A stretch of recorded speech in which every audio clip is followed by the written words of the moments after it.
Muy buenas tardes, queridas amigas y queridos amigos. Muy buenas tardes a quienes están aquí en el Salón Verde de la Facultad de Derecho de nuestra querida, gloriosa, y no digo eterna porque nada es eterno, pero dentro de los parámetros de la eternidad que los seres humanos manejamos, que son bastante modestos, por cierto, eterna Universidad de Buenos Aires. ¿Qué curiosas jugarretas nos urde el tiempo? Creo que es muy difícil no considerar que el tiempo es una magnitud fundamentalmente psicológica, algo que nos empeñamos, como dice en una hermosa estrofa un payador, o sea, uno que compite tocando la guitarra y haciendo versos, en el poema que a veces se considera como un poema nacional argentino, que les recomiendo mucho leer a quienes nos visitan, hermanas y hermanos de otros países, que se llama Martín Fierro, porque el tiempo es una rueda y rueda es eternidad. Y si el hombre lo divide, solo lo hace en mi sentir, a saber cuánto ha vivido y le queda por vivir. Es impresionante cómo Hernández, al tallar esa pieza realmente de orfebrería que es el Martín Fierro, se anticipó por décadas al existencialismo. Un concepto del tiempo que le hubiera encantado a Jean-Paul Sartre, a Simone de Beauvoir, a Karl Jaspers. Heidegger no me interesa porque era nazi, pero también le hubiera gustado, pero no importa, le gustaban otras cosas muy feas. Pero, bueno, le gustaba Hannah Arendt, que valía la pena. Pero lo cierto es que el tiempo es inasequible. Seguramente el profesor, el querido y brillante profesor José María Monzón, está pensando en este momento en Agustín de Hipona, en aquella famosa reflexión del santo africano cuando pensaba, yo sé lo que es el tiempo, yo sé lo que es el tiempo, claro, cualquier ser humano sabe lo que es el tiempo, pero no me lo pregunte, no me lo pregunte. Prefiero que no me lo pregunte. ¿Cuántas cosas, no, que sabemos? Esto es una cuestión que les pasa siempre a los alumnos de grado, de pregrado, en los exámenes. Cuando dicen los exámenes orales, dicen, lo tengo en la punta de la lengua, lo que me han preguntado, lo tengo ahí, pero no sé cómo decirlo. Y esto, de alguna manera, es lo que le pasaba a Agustín de Hipona, es decir, yo sé lo que es el tiempo, pero realmente se lo tengo que decir, realmente se lo tengo que decir, o sea, ¿qué es esto? ¿Me obliga usted a decírselo? Y la reflexión que sigue, que es una reflexión que en última instancia deja en claro que no existe el presente, tema de muchas canciones, que no existe el presente. Yo les hacía escuchar a algunos de ustedes, a los más madrugadores, el otro día, les hacía escuchar una canción que a mí me encanta en catalán, es Al risc d'ara, ¿no? El riesgo de ahora, el riesgo de la hora, que se los hacía escuchar el otro día, Al risc d'ara, ¿no? Cara es fum, que el ahora se hace uno, ¿no? En realidad no existe el ahora, porque si fuéramos a considerar aquellos criterios del pasado y del futuro, el ahora era futuro hasta que de repente fue pasado. Entonces, ¿cómo hacemos para englobar de una manera medianamente objetiva, estos 15 días? ¿Cómo hacemos en el caso de Ignacio? ¿Dónde está Ignacio? Al fondo está Ignacio. Al fondo está Ignacio. La actitud absolutamente evangélica de sentarse en el último lugar. Ahí está Ignacio. Eh, ¿Cómo hacemos para englobar, Ignacio, este mes que has pasado con nosotros? ¿Cómo hacemos para englobar los 15 días que han pasado ustedes, especialmente la gente que ha estado aquí, ¿no? ¿Cómo hacemos para plasmar estos 15 días? Si pensamos en la cantidad de gente que han conocido, profesoras y profesores con los que han compartido las mañanas, las tardes, las salidas que han hecho, algunas eran lícitas, otras eran ilícitas, igual no nos enteramos, no pasa nada, menos pregunta a Dios y perdona. Pero luego los eventos académicos que hemos tenido en estos días, la cantidad de cosas de que hemos hablado, los 3 kilos de más que se llevan los que estuvieron acá en razón de las facturas y los sandwichitos y los tostados y todo lo demás, y que ahora van a tener que ponerse a mallar, como dicen los hermanos brasileños, para bajar esos kilos de más que se están llevando, que vamos, es el peso de la cultura, ¿no? ¿Y cómo hacemos para englobar todo eso en estos 15 días? Y yo creo que es un error grande que cometemos comenzar y terminar los periodos en la misma sala. Yo creo que deberíamos adoptar como principio empezar los periodos en una sala y terminarlos en otra. Eso lo hicimos en la primera quincena. Ignacio seguro lo recuerda, si es que lo recuerda, porque por ahí estaba jugando al tenis, no sé, en ese momento. Como él aparte recorre el mundo con su raqueta, entonces la otra vez empezamos, en la primera quincena empezamos en el azul, terminamos en el verde. Otras veces hemos empezado en el rojo, terminado en el verde, empezado en el verde, terminado en el rojo y demás. Visto y considerando que la facultad tiene varios salones, deberíamos adoptar como criterio empezar en uno y terminar en el otro, porque eso quizás ayudaría a mejorar el estado de confusión mental que uno tiene, porque yo sinceramente, disculpen, pero yo creo que les dimos la bienvenida hoy a la mañana o ayer. Yo no sé si a ustedes les pasa también, pero yo tengo la sensación de que ayer les estábamos en este mismo lugar dando la bienvenida.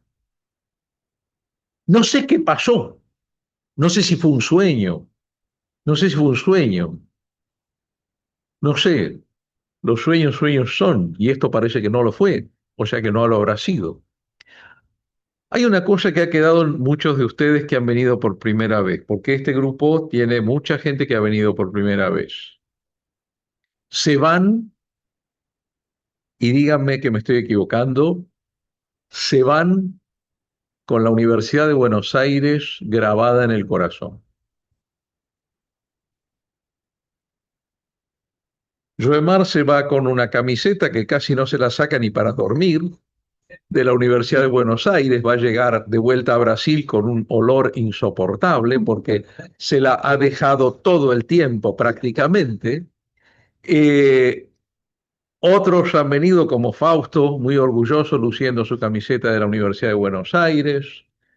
Pero yo creo que a la Universidad de Buenos Aires no nos la llevamos solamente en la camiseta. A mí me gusta, yo también uso mucho camiseta de la Universidad de Buenos Aires, pero creo que no nos la llevamos en la camiseta, nos la llevamos acá en el corazón.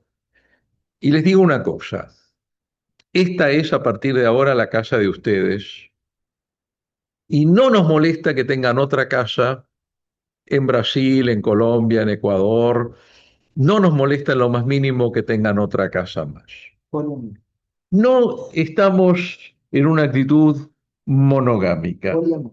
Exactamente. Poliamor académico. Poliamor académico. No tenemos ninguna pretensión de exclusividad en ese sentido. Sabemos compartir el corazón de ustedes con las casas que son alma mater de cada una y de cada uno de ustedes, las casas en las que ustedes dan clases y demás, y no tenemos ningún problema en compartirlo. Yo sé que Cristian va a compartir este lugar con la prestigiosísima y muy querida para mí Universidad de Chile. y cada uno lo va a hacer con su propia universidad. Pero hay una cosa. Acá siempre los vamos a estar esperando. Ahora, mientras hagan los cursos y después también.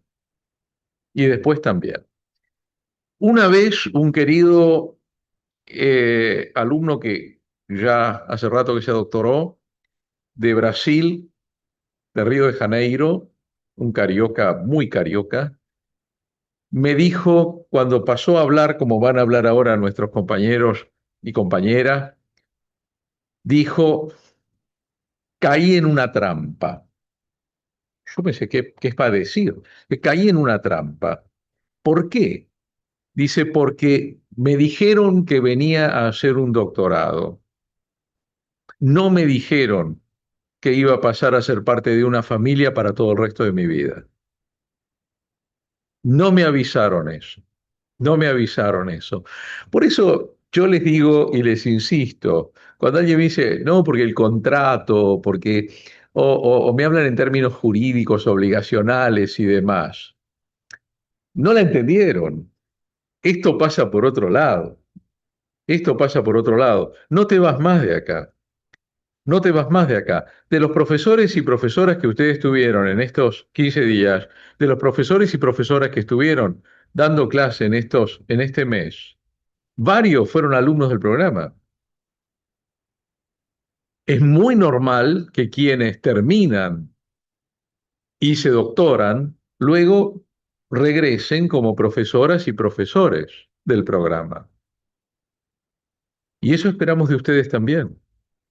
Y eso esperamos de ustedes también. Así que vamos a escuchar en representación de todo nuestro alumnado a tres queridos amigos, a dos queridos amigos y una querida amiga. El primero de todos es don Oscar Steven Carvajal Cueva, noble representante de la querida y hermanísima República del Ecuador. Osmar, te escucha. Muchísimas gracias, doctor Ricardo. Pienso que más allá del ritual inherente al acto de cierre de los cursos del doctorado, lo más importante es hacer una recapitulación de cómo éramos nosotros antes de llegar y cómo somos en este momento. Después pueden pasar muchísimas cosas. ¿Cómo somos ahora? ¿Qué cosas hemos aprendido? ¿Qué amistades hemos hecho? ¿Qué personas las hemos incorporado a nuestra vida ya no como un simple amigo, sino como un hermano? Este oficialmente es mi último módulo con el cual yo terminaría los cursos del doctorado. Y estaba haciendo memoria, yo empecé en enero del 2024. Desde enero del 2024 a enero del 2026, créame que el doctorado no me ha roto de una manera, me ha roto de mil maneras, porque me ha hecho cambiarme en no solo ideología, sino también en conductas. ¿Qué cosas sí, qué cosas no? ¿A qué le doy más importancia? ¿A qué le doy menos importancia? ¿Qué es lo que yo quiero en mi vida?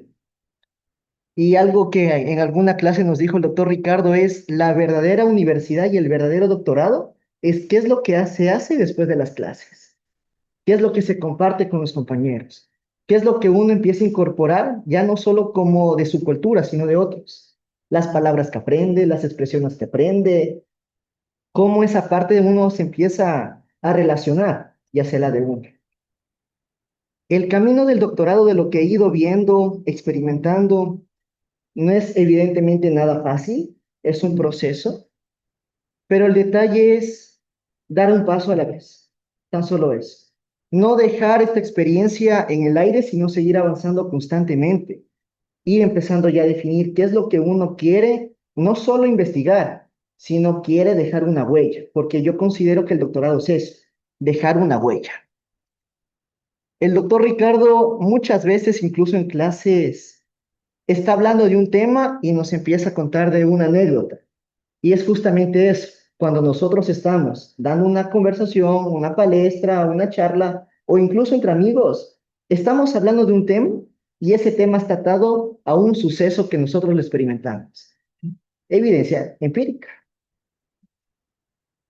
Lo que yo les puedo decir es que estoy inmensamente y eternamente agradecido con el doctorado, evidentemente con el doctor Ricardo, evidentemente con el ilustre profesor doctor Ricardo Rabinovich y sobre todo por los compañeros y amigos que he podido hacer a lo largo de todos estos años, no solo de los 15 días, sino de todos estos años. Eso es lo que podría decirles. Muchísimas gracias. Muchísimas gracias, queridísimo Osmac. Yo, si me dicen ilustre, lo que hago es voy e ilustro. Sí, O sea que es para lo único que soy ilustre, agarro un producto e ilustro, ningún problema. justo también pensaba que era algo. Pues si me dice ilustre, yo lo tomo como una orden. Voy, ilustro directamente. Muchísimas gracias. Es cierto, usted no se imagina, y usted decía recién de las anécdotas. Yo tendría que, antes de que la memoria me empiece a fallar más de lo que siempre me ha fallado, porque todavía tengo una pésima memoria, eso es una gran tranquilidad, porque uno por lo menos sabe que la pérdida de memoria no es por la edad, porque yo tuve mala memoria desde que era un bebé, así que no me acordaba dónde iba el chupete, ¿no? Pero lo cierto es que a lo largo de estos 17 años, la cantidad, presumo que profesores, el profesor Sancari, la profesora Verónica Lescano, el profesor Machiti, el profesor Monzón me ayudarían, la profesora Andrea Gastrón, que está en línea, me ayudarían a recordar cosas, pero hubo tantas anécdotas jugosas a lo largo de estos 17 años, y uno de los momentos más extraordinarios que recuerdo fue pero un abrazo, porque hablabas de fraternidad, ¿no? Un abrazo, pero de una hermandad enorme entre un alumno musulmán de Arabia Saudita y un alumno judío ortodoxo, que se abrazaron por un tema que había habido, que uno de los dos ayudó al otro, y hasta me emociono de recordarlo ahora.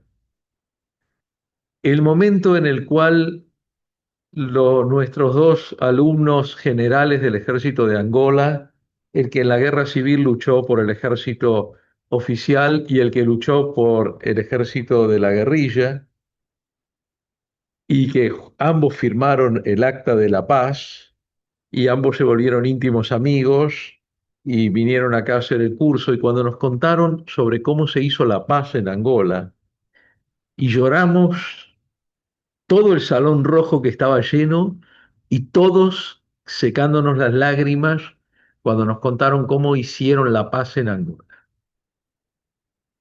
Tantos momentos donde dicho sea de paso, esa conferencia era una conferencia que estaba especialmente dirigida a la gente de Colombia, porque era el momento en el que estábamos trabajando en el proceso de paz de Colombia. Entonces era una especie de mensaje de decir, bueno, nosotros en Angola hicimos la paz y funcionó, a ver si esto les puede servir a ustedes también para hacer una paz que funcione. Desgraciadamente me temo que la paz, la famosa paz de Colombia no funcionó. Me lo temo desgraciadamente, pero bueno, vamos, hay mucho que trabajar todavía. Lo sabíamos eso, pero había otras cosas que hacer. Pero lo cierto entonces es que sí, esto es fraternidad. Y eso sí se lo dije al querido y eterno y nunca suficientemente recordado y alabado decano Atilio Alterini, el verdadero creador de este programa. Y yo eso sí se lo dije, que íbamos a tratar de generar un motor de fraternidad entre los diferentes pueblos. Y eso a él le gustó, porque ese era uno de los temas que él tenía entre ceja y ceja. Así que eso sí que le gustó a él también. Así que me alegro que esa sea la sensación. Dijiste una gran verdad, esto de fácil no tiene nada. Esto de fácil no tiene nada. Pero aparte se me ocurre que nadie elige hacer un doctorado en la Universidad de Buenos Aires porque sea fácil. por diversión. O sea, creo, digamos, para hacer un doctorado fácil, hay cantidad de universidades en el mundo que pueden costar un poco más, pueden costar menos, pero para hacer un doctorado fácil, o sea, si a uno lo que le interesa es tener un papelito que diga que es doctor o doctora, hay, pero por Dios, hay hormiguero de universidades, muchas de ellas son universidades de garage, pero hay otras que incluso no, que otorgan sus títulos y son facilísimas. Esta no, o sea, acá ustedes eligieron tomar por el camino difícil. ¿Vio cuando están esos trails, esos senderos para recorrer en los parques nacionales y dice dificultad media, dificultad baja, dificultad alta?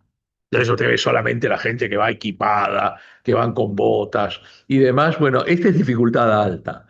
Eso significa que no se puede, al contrario. Al contrario.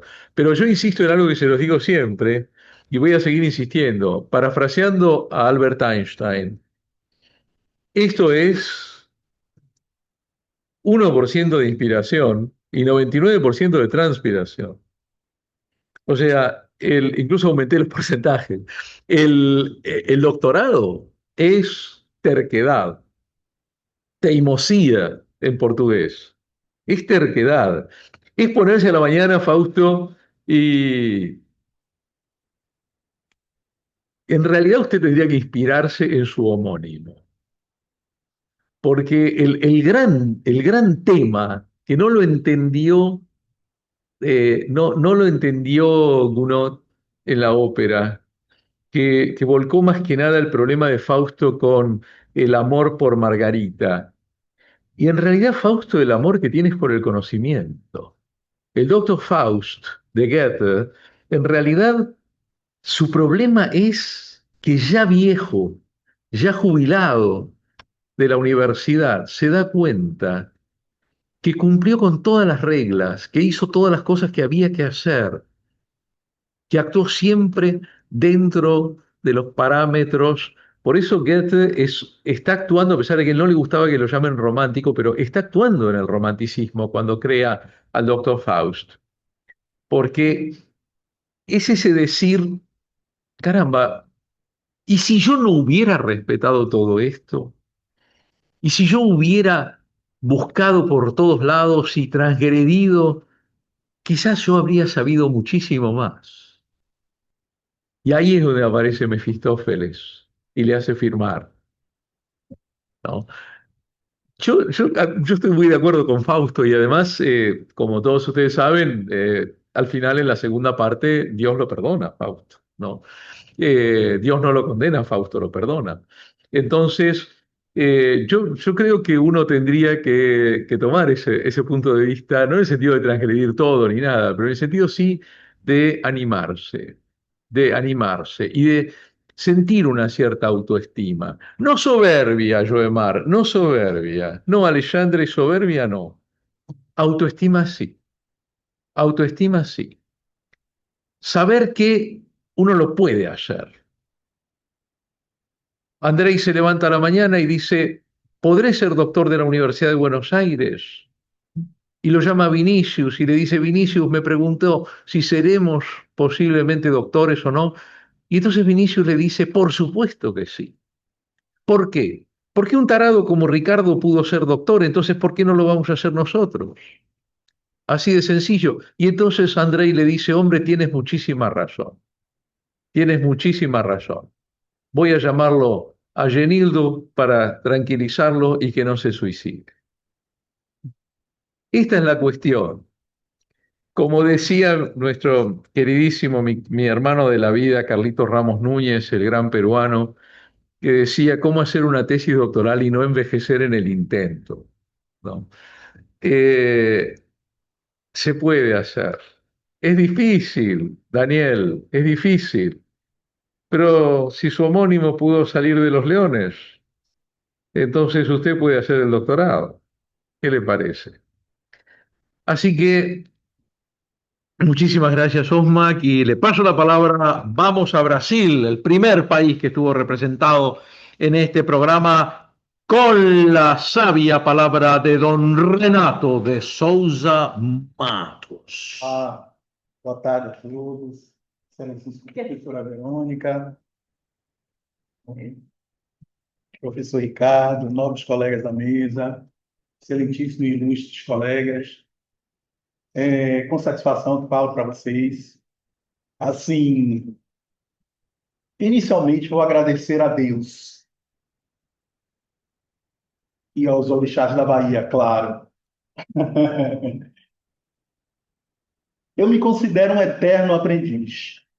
Aqui, quando cheguei nesse curso de doutorado, eu pensei, o que fazer aqui? Por que estou aqui? O que quero aqui? Respondo, até parafraseando o professor, não sei. Essa é uma busca constante minha de ser um eterno aprendiz. Quero constantemente o conhecimento. Sei que não chegaremos ao patamar de Deus, dos orixás. Onisciência, onipotência, onipresença, não teremos nunca. Mas essa busca constante, incessante, incansável do conhecimento, estarei em busca, sem pensar na palavra ou no verbo no infinito. Parar, desistir, cansar, jamais. Agradeço imensamente a todos vocês. É um caminho árduo, muito árduo, porém, sem pensar em derrota, sem pensar em deixar de sangrar, sem continuar. Como eu disse, no verbo no infinito mesmo. Continuar, lutar, guerrear, buscar sempre o conhecimento como eterno aprendiz. Obrigado.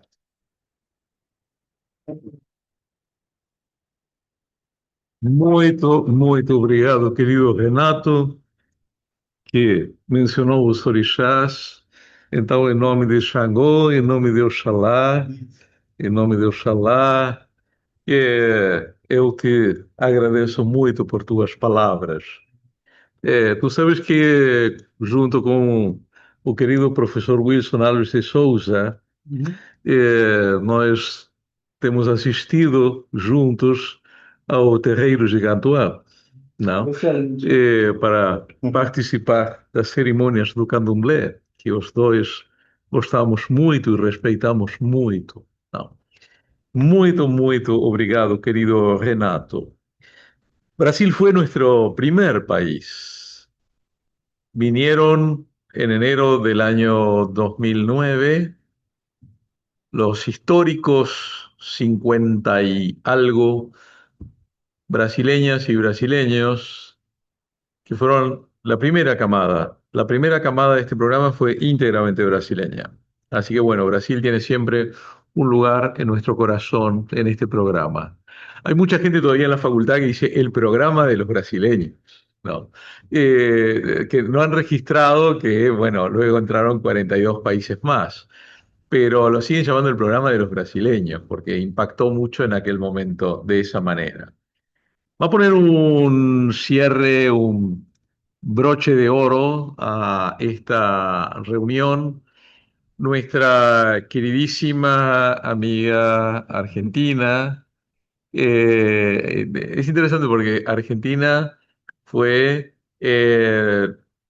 apareció desde la segunda camada, pero luego fue creciendo cada vez más.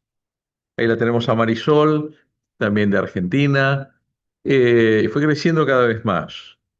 De manera que Fabiola, Dayana, Columba, te escuchamos con muchísimo cariño. Adelante. Buenas tardes a todos. Es un honor tomar la palabra en representación de mis compañeros. El capitán de este barco, el gran Ricardo Rabinovich, los profesores, la querida Norma, nosotros, los alumnos, compartimos parte de nuestra existencia. La vida es corta, aunque no lo parezca. Nuestro tiempo es muy valioso. Consciente de eso, les digo, y estoy segura que mis compañeros también, estoy feliz de compartir cada segundo con ustedes. Los profesores nos brindan sin límites, sin egoísmo, sus conocimientos y su experiencia. Merece destacarse que lo hacen con un condimento que no todos tienen. Lo hacen con pasión. Nos llevamos nuevas formas de pensar el derecho. Ninguno de nosotros, y lo digo con seguridad, vamos a ser los mismos después de pasar por estas aulas. Celebremos hoy el día que decidimos formar parte de esta familia, por el presente juntos y por el futuro que nos toca construir por la paz. Termino diciendo, como dice el gran maestro, ¡viva la UBA!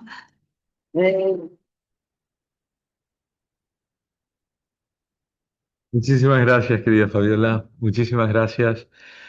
Eh, yo voy a terminar con agradecimientos.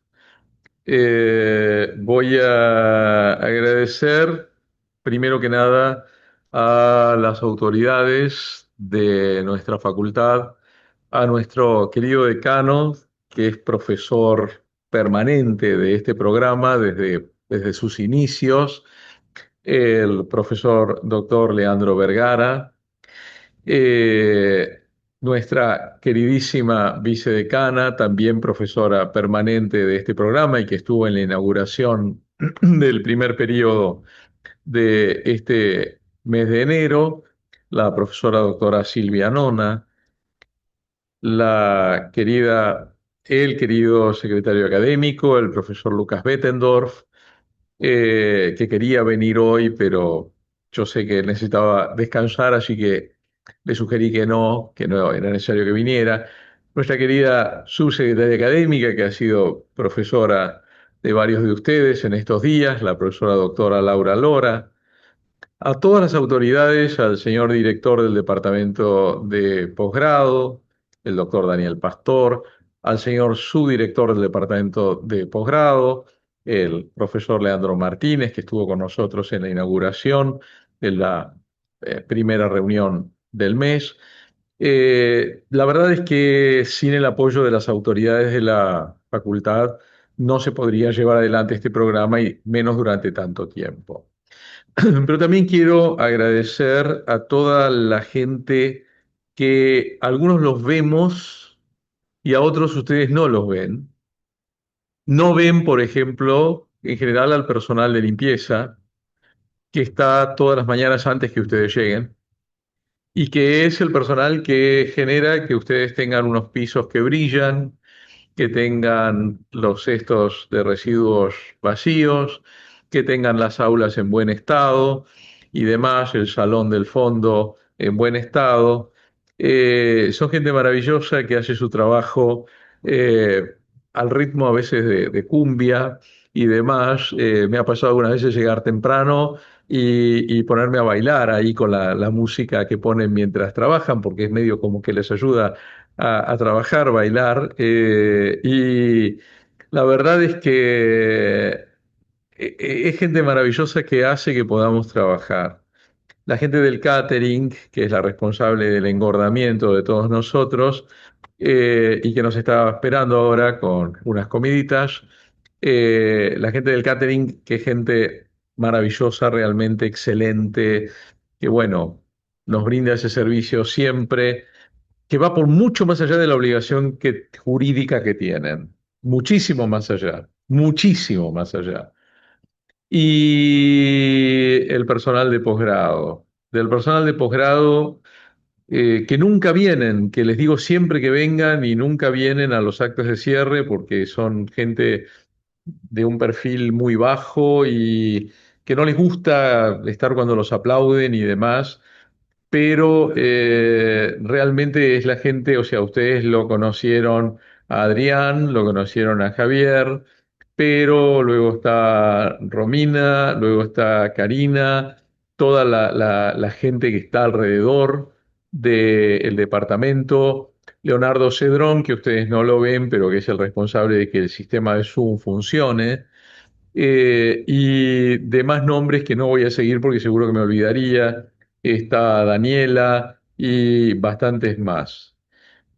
Y el otro agradecimiento que quiero hacer, que nunca será suficiente, es a la señora Norma Faría, porque la señora Norma Faría es un ser humano celestial y está siempre a disposición de todos, de alumnos, de docentes, de empleados administrativos, de quien sea, porque Norma tiene esa actitud de permanente servicio hacia los demás.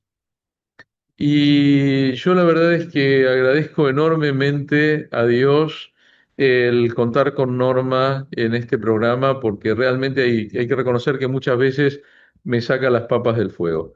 Y esto realmente hay que reconocerlo. A veces que no pude venir por alguna cosa o por otra, yo sé que ella está, la llamo por el celular, le digo, Norma, ¿todo bien? Y me dice, me manda signitos. Es muy de emojis ella. Y está todo bien y qué sé yo. Así que muchísimas gracias. Por supuesto, el agradecimiento enorme, permanente, es el agradecimiento a los profesores y profesoras que hacen posible que este programa funcione y que funcione, creo yo, que bastante bien y les agradezco muchísimo. Nunca me puedo sacar de la cabeza que una vez que cuando mi hijo mayor, que hoy en día es un prestigioso programador que vive desde hace mucho tiempo en Santiago de Chile, cuando era chiquito una vez fuimos al Teatro Colón a ver una orquesta y él era chiquito y entonces toda la gente después aplaudía cuando terminó el concierto y saludaba al director. Y mi hijo nos miró a mi compañera y a mí y dijo, mamá, papá, ¿por qué la gente aplaude tanto a ese señor que lo único que hizo fue mover un palito? ¿No? Y yo siento que conmigo pasa un poco eso. O sea, con músicos tan célebres como los que tengo y las que tengo al frente de las clases, realmente me es muy fácil dirigir el programa. Muy fácil porque es una orquesta que funciona prácticamente en piloto automático. Así que me resulta muy fácil. Y a toda esa gente le quiero agradecer muchísimo y quiero agradecerles una vez más a cada una y a cada uno de ustedes porque realmente, insisto, no somos la mejor universidad del mundo, no somos la mejor universidad de Latinoamérica, no sé si somos la mejor universidad de alguna parte, quizás del barrio, con un poco de suerte. No sé, la verdad que no lo sé. Prefiero siempre pensar en las cosas que faltan por hacer, en las cosas que hay que mejorar, las cosas que hay que arreglar, las cosas que hay que profundizar, más que en los éxitos. No creo demasiado en los rankings. Lo decía el otro día cuando estábamos comiendo la pizza, no creo demasiado en los rankings. No creo realmente en que se puedan medir diferentes tipos de universidades. O sea, nosotros no podemos estar en el mismo ranking que Harvard, porque la realidad de Harvard y nuestra realidad son completamente distintas. Harvard es excelente, y la Universidad de Buenos Aires es excelente, como son excelentes muchísimas otras. Pero poner a la UNAM o a la UBA en el mismo rasero que a Oxford o a Cambridge o a Harvard no tiene sentido. No tiene sentido. Es como comparar un caballo de carrera con un percherón. A ver, el caballo de carrera es muy bueno si gana carreras, el percherón es muy bueno si tira bien de los carros, pero no es comparable. Los dos son caballos, sí, bueno, las dos son universidades.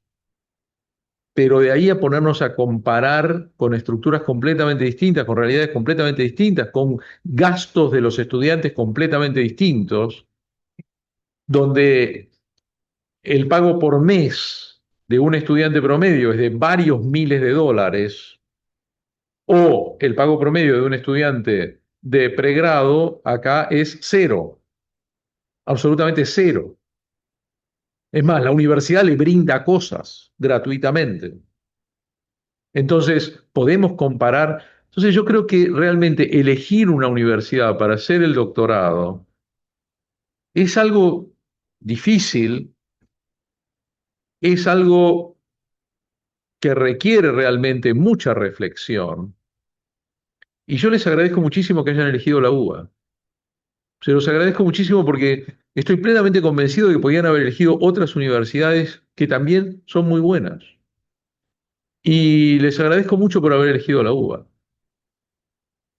Y vamos a tratar de ser cada vez un poquito mejores y creciendo, ¿no?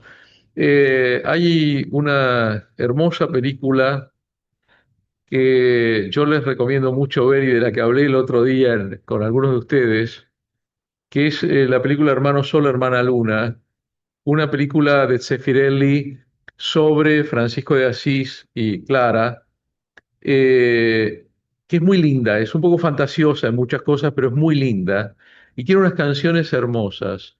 Y hay una canción que se canta cuando Francisco empieza a reconstruir la iglesita que encuentra destruida, la Porciúncula, y es una canción que dice, si quieres hacer las cosas bien, hazlas con dedicación y despacio, con dedicación y despacio.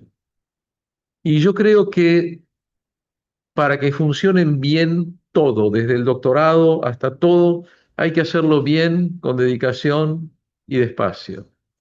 Y despacio. Yo creo que en general todas las cosas de la vida hay que hacerlas un poquito despacio, porque aparte se disfrutan más. Aparte de todo, se disfrutan más.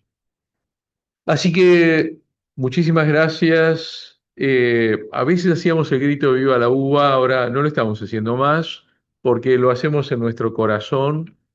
Eh, y porque además en la grabación no se escucha y queda muy feo, porque cuando todo el mundo grita al mismo tiempo Viva la uva, en la grabación no se escucha nada, entonces parece que no gritamos nada, ¿no?